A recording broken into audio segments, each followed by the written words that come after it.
शहनवाज जी, उत्तर प्रदेश को आप किस तरह से देखते हैं? उत्तर प्रदेश में समाजवादी पार्टी की सरकार है, बिहार के बाद उत्तर प्रदेश की बारी आती है। किस तरह से देखते हैं भारतीय जनता पार्टी को? कितनी उपलब्धि मिलेगी अगर भारतीय जनता पार्टी? बिहार में हम लोग चुनाव जीतेंगे और उनके साथी हैं मुलायम सिंह यादव जी, जहां जंगल राज स्थापित हो चुका है उसको भी हटाएंगे और उत्तर प्रदेश में भी सरकार बनाएंगे। उत्तर प्रदेश के जो आज के हालात हैं, कोई सुरक्षित नहीं है। महिला थाने में जाती है, उसका रेप होता है और उसका जब वो उससे रोकने की कोशिश करती है तो जला के मार दिया जाता है। यही है मुलायम सिंह जी, अखिलेश जी का उत्तर प्रदेश। तो उत्तर प्रदेश के अंदर बीजेपी एक विकल्प है।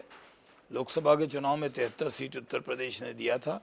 विधानसभा के भी चुनाव में हम उत्तर प्रदेश में भारी सफलता प्राप्त करें। डेवलपमेंट के बारे में क्या कहना है आपको उत्तर प्रदेश? कोई डेवलपमेंट नहीं है, वहाँ के नेताओं का डेवलपमेंट हो रहा है, जनता का डेवलपमेंट नहीं हो रहा। अभी मुलायम सिंह जी ने जो पार्टी बनाई है, जनता पार्टी बनाई, उस बारे में क्या कहना है आपको? कितना कौन सी पार्टी बनाई? जिसके वो अध्यक्ष हैं उसका नाम ही नहीं तय हुआ, न झंडा तय हुआ, न निशान तय हुआ। बनने से पहले ही बिखर गई मुलायम सिंह जी। एकजुटता तो लेकिन दिखाई पड़ रही है, अगर देखें काफी सारे वरिष्ठ नेता जुड़े हुए। कुछ लगता है आपको कुछ नुकसान पहुंचा सकते हैं क्या? उनका कोई भविष्य है, कोई भविष्य नहीं। बिहार में भी कुछ नहीं है? न बिहार में न यूपी में, दोनों जगह जीतेगी बीजेपी।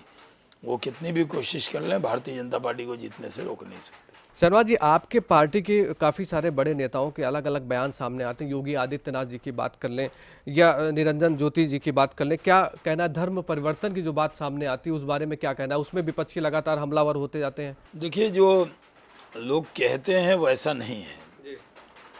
बयानों के बारे में बयान देने की आज़ादी सबको है, लेकिन भारतीय जनता पार्टी ये मानती है कि हम सबका साथ, सबके विकास में यकीन रखते हैं। हम सबको साथ लेकर चलना चाहते हैं, हम किसी को छोड़कर चलना नहीं चाहते। आपको नहीं लगता इस तरह के बयान से पार्टी कहीं ना कहीं घिरती नजर आती है? जो इतने पूर्ण बहुमत से सरकार आती है वो कहीं ना कहीं घिरती नजर आती है। इन सब मामले में विपक्षी लगातार हमलावर हो जाते हैं इन सब बातों को लेकर। आजकल तो कोई बयान ऐसा आ नहीं रहा।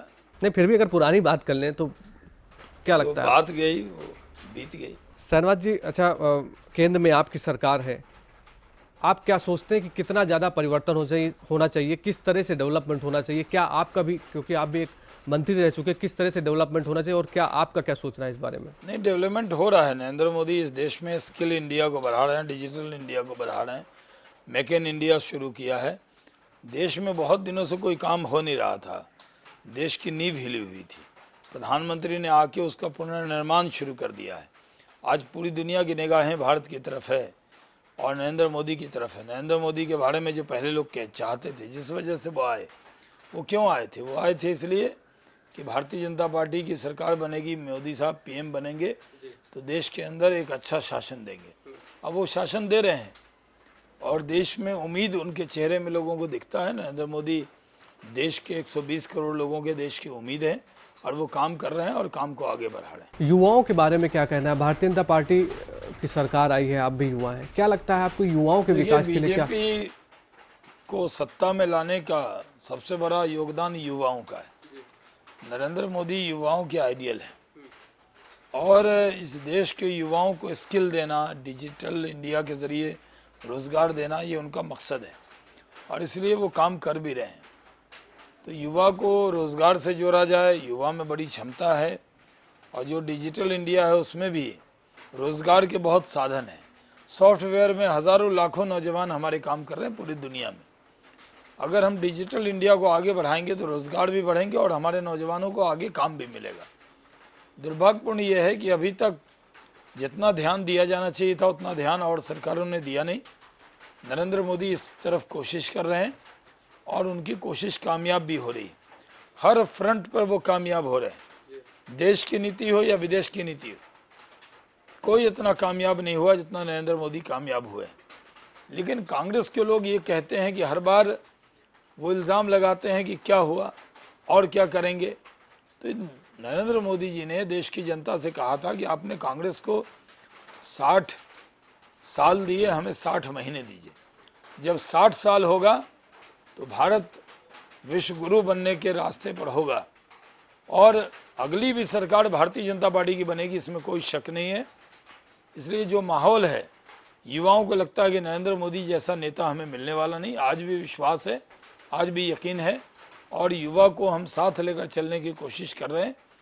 युवा को रोज़गार दे रहे हैं। आज बहुत से नौजवान हैं जिनको ज़रूरत थी रोज़गार की, लेकिन अगर रोज़गार नहीं मिला तो वो जंगल में भटक रहे हैं।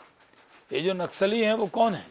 वही बेरोज़गार नौजवान है। अगर उनको रोज़गार दिया होता तो वो जंगल में नहीं जाते। इसलिए हर हाथ को काम देंगे, सबको साथ लेकर चलेंगे और सबका विकास करेंगे। विपक्षियों का कहना डिजिटल इंडिया से गरीबों का पेट नहीं भरेगा। क्या स्कीम है आपका? यही तो उनकी समझ में नहीं आता है। अगर डिजिटल इंडिया होगा तो भ्रष्टाचार कम होगा, तो भ्रष्टाचार कम होगा तो फ़ायदा किसको होगा? गरीबों को।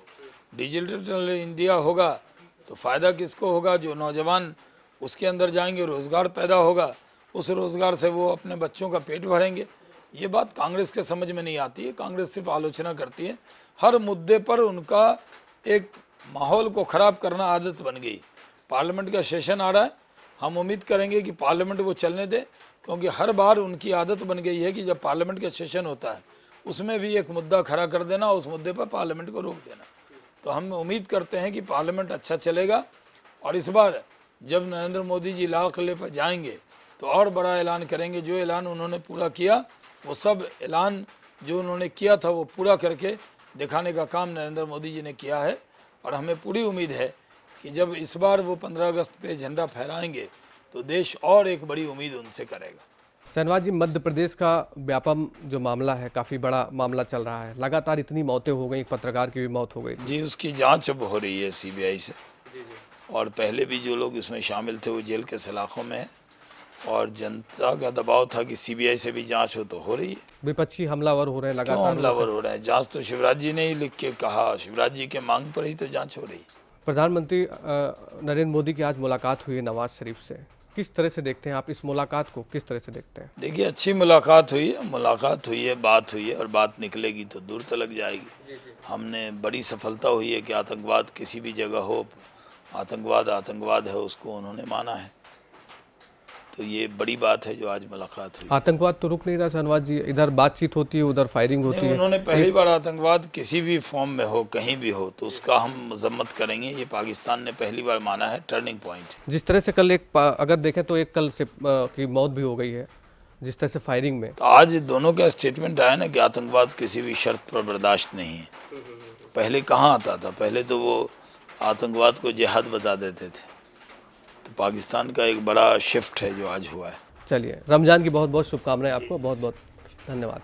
तो ये थे शहनवाज हुसैन, जिन्होंने अपनी बातों को सामने रखा। अगले हफ्ते फिर होगी आपसे मुलाकात। नमस्कार।